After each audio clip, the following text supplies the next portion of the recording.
Welcome to my pantry. One of the cheapest things you can include in a meal is potatoes. And I was able to get a 10-pound bag on sale for about $2.50.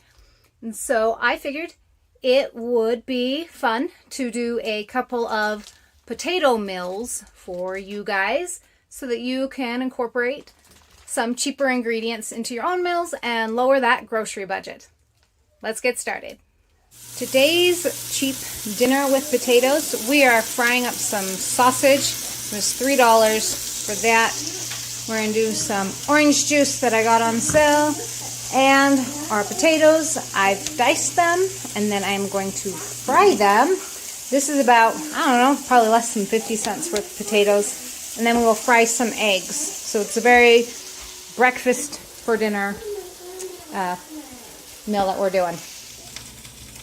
The sausage is done, and now I've got my potatoes frying in the same pan. We are going to try to make this a one-pan dinner.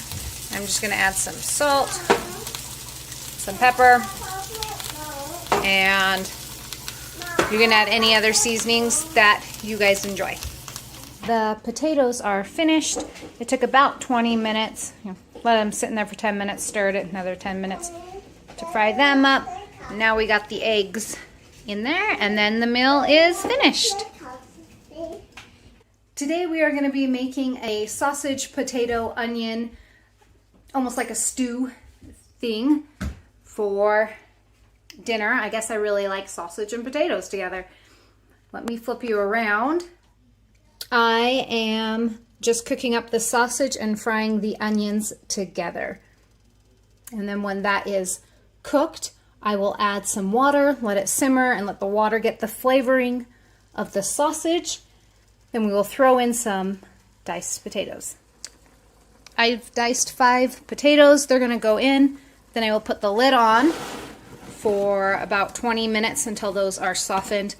By the way, this is big enough to feed a family of 6 and have leftovers. So that's kind of our servings.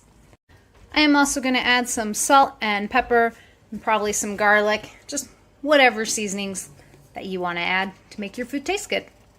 To make the sauce, I have somewhere between 1.5 cups and 2 cups of milk. And then I am going to thicken mine with flour. I'm just going to put 2 heaping tablespoons. So it's like 1/4 cup. Or if you want it thicker, you add more. Thinner, add less. I'm going to stir this together. And then I'm going to pour it into my sausage, potato, onion mixture to make a little sauce that goes with it. It's very important. In order for this to thicken, it has to have heat. It's some weird chemical reaction that happens with the milk and the flour when there is heat to create the thickening of the sauce. I'm just going to add a little bit more pepper. Sometimes I add cayenne pepper too to give it a little bit of spice. It's just kind of whatever you know, the taste that you like. And I actually may add a little bit more milk and flour to make it a little bit thicker because I kind of like that more creamy sauce. And I have some leftover green beans and peas from another meal, so we are just going to throw those in on the side. First off, a disclaimer, I am not just feeding my family potatoes day after day. They actually store for 2 to 3 months really well in a cool and dark place. So I figured I needed to throw that out there, that this video is being made over several weeks.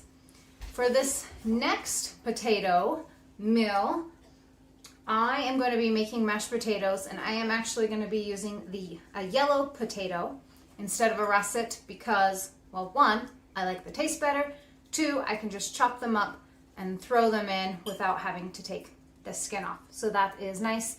Yes, they are more expensive, but a potato is still, regardless of what kind you have, a budget-friendly item to use in a meal.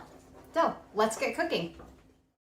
The first part of this meal is a crock pot meal. I'm going to stick some chicken in, some cream of chicken, and then some cream cheese. I usually use only half, and then I freeze the other half. It actually freezes well, and then you can use it for when you make the meal again.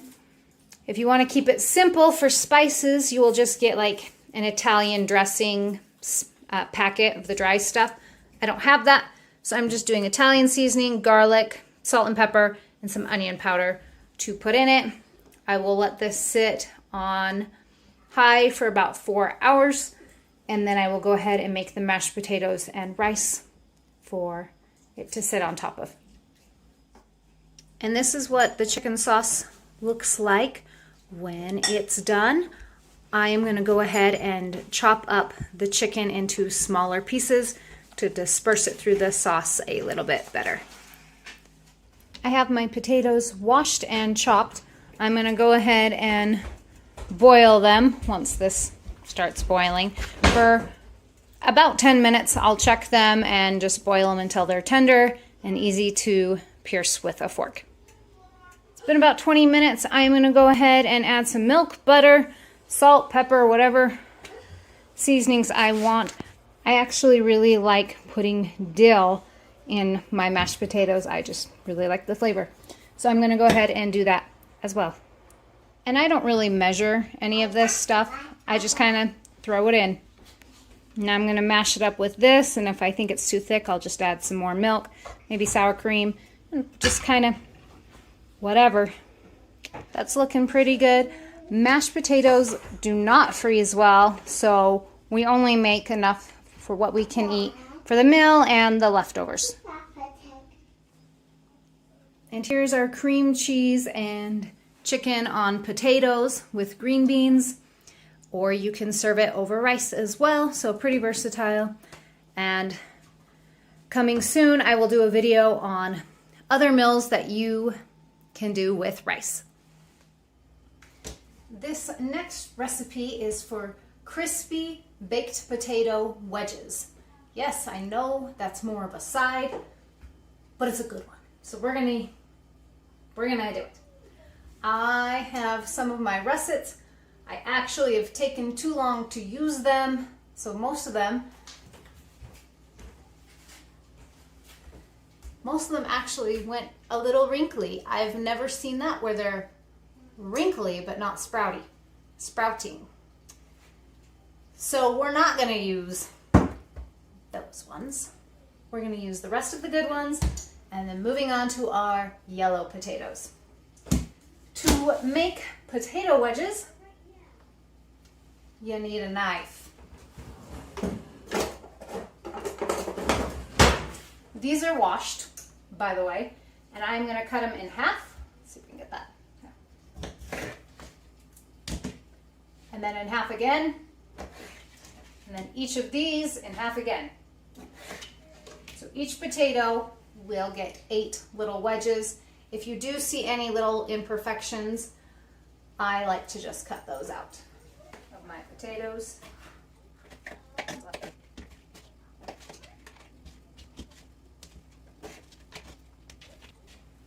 And then, because I really like mine crispy, I am going to go ahead and soak them in a bowl of warm water to draw out some of the starches from the potato as well, so it will help it crisp up a little bit better when we bake it in the oven. This potato is a bit on the small side. You know what, we can make French fries too. It's all good. Same thing when you make French fries. You just cut them a little bit smaller and letting them soak so it gets some of the starches out. That helps give you a very crispy French fry.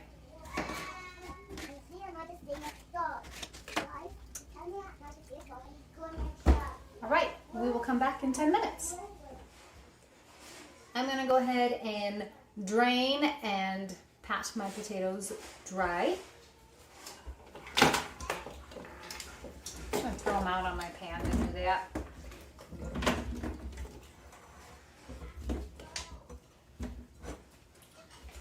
Might even be able to see some of that starch still left in the bowl. This is a clean towel. After you got the water off of them, it's time to put a little bit of oil. I prefer olive oil. That one's my favorite. Unfortunately, I don't have any right now, so this one's gonna do. And after I just pour a little bit of oil on, I'm just gonna kind of mix it up here to coat all of them.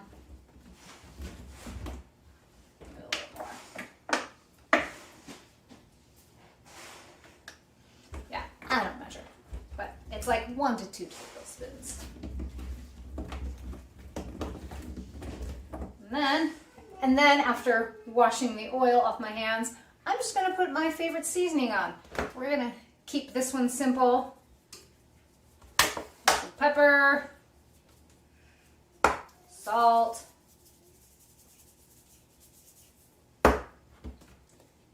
some garlic. You can do onion, paprika. Some people, put some extra things to spice it up, or cheese, or you just do whatever you want. Have fun.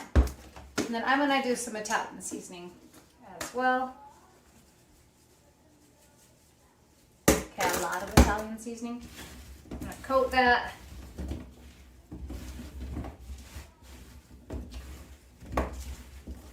You can do this in a separate bowl too.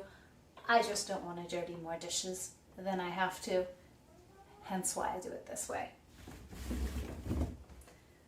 Once they're pretty coated, you guys can see that they're pretty coated, I am going to lay them with the skin side down because that also helps them crisp up a little bit more. I like crispy. And then it's better if they don't touch. I kind of went a little overboard on cutting potatoes, so let's see if we can make them all fit here.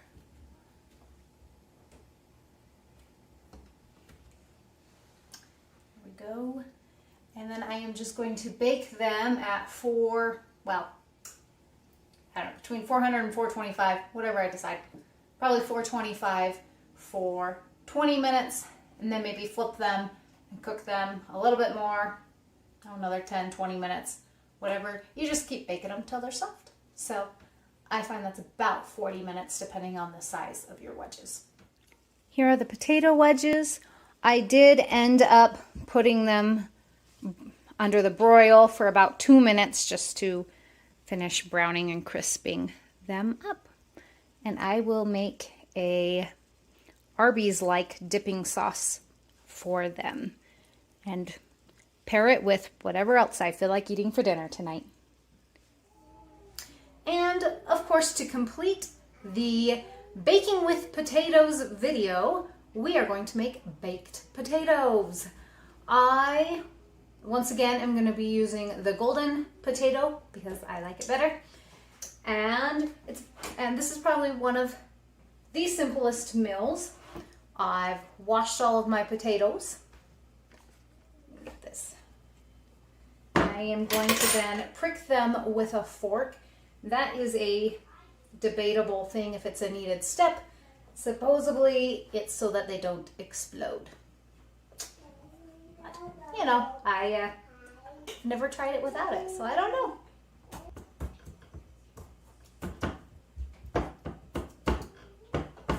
I should also mention I am going to be baking mine on a sheet pan with a liner, silicone liner on it. I'm not wrapping them in foil because that steams them more than it bakes them, and I like the crispy outside. Now that they are all pricked, so supposedly they won't explode, I am just going to pour a little bit of oil on them and kind of rub them in some oil. Sprinkle with salt, and then bake it in my oven for about an hour. The temperature is also highly debatable. I've heard anywhere from 400, 425, 450, whatever. Pick a temperature and bake it. It's that easy.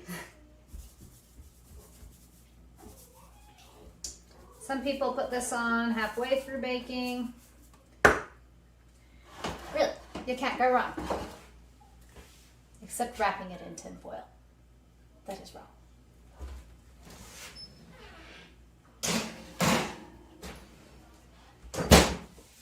The potatoes are starting to brown. So I'm just gonna go. Let's put away dishes. You sometimes have to open every door. I'm just gonna go ahead and flip them over and then let them continue baking.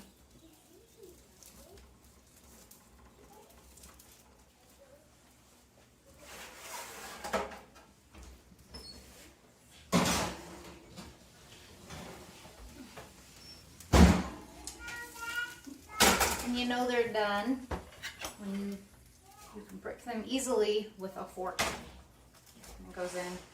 The bigger ones are going to take longer than my little ones here. So I'm going to go ahead and take the little ones off and then let the big ones keep. There we go. It's kind of hard to see. But nice and crispy on the outside. Open them up. And just fluffy on the inside. And I'm gonna serve our potatoes with just some salt and pepper and a little bit of butter and broccoli on this side.